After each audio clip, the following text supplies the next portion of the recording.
I'd miss him, and I love him so much. It's like when you lose half of your puzzle piece and you're like, oh, what can I do now? Like, you can't make another one and you can't find it. In his own way, Cody Tickell is doing his best to keep going after losing his big brother Blake. Even though we want him to be in heaven when we die and pass away and we want to go up and see him, I always still want him to reincarnate into an animal that we can see.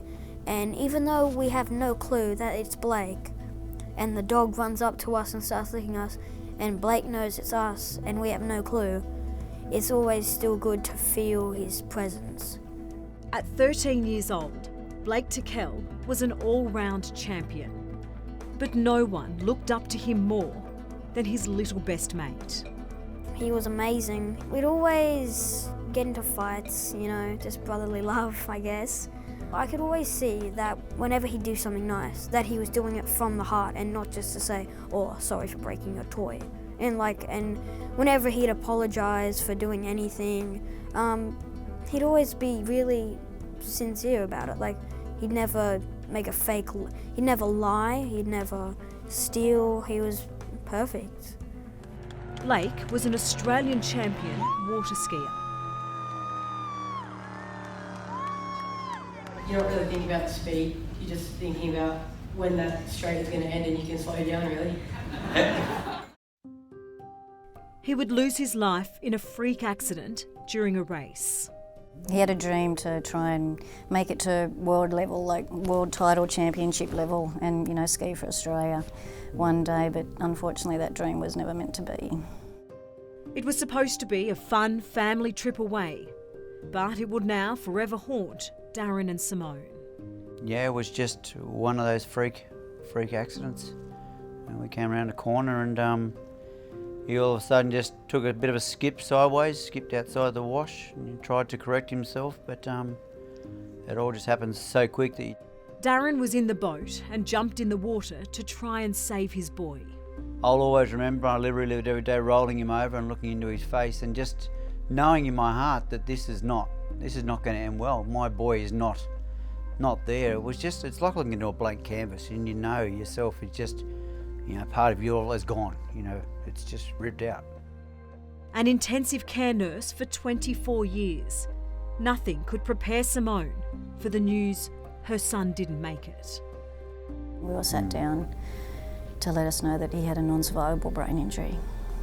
I mean, I remember being at the hospital and I think I was the only one not crying, and I couldn't understand why am I not crying, but I think your body, that's like this protective mechanism your body goes into. It's as though someone's ripped part of your body out and you'll never get that back, There is so much attention too on the loss, on the child that you just have lost. It is very hard on the other sibling. Which is why Cody calls Camp Magic his place to be okay. It definitely made me feel a lot happier knowing that I wasn't the only one in the world going through this. You feel someone and then they're just gone from your life, like gone instantly. And then you feel like you're alone and that nobody knows what you're going through. And then you go to Camp Magic and you just realise how many people that are in the same shoes as you. And you realise that even though you've lost someone, you don't have to be all sad and depressed 24/7. The little secret is everyone's lost their loved one. Darren and Simone say Camp Magic not only helped their boy, but themselves too, giving their family some hope to rebuild. Before he went to camp, we wouldn't even be able to mention Blake's name without him taking off into the house somewhere. He didn't want to talk about him, he didn't want to acknowledge it.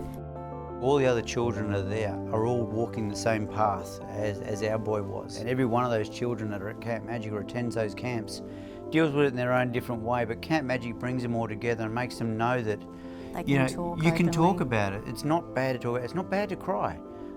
You don't want to forget, you want to remember, and it's just an awesome environment for all these kids to be able to express those emotions in that sort of atmosphere. After Camp Magic, all I need to do is click my fingers and I'm on the phone to one of the friends I meet there, and they know exactly what I'm going through, and they always have a way to cheer me up.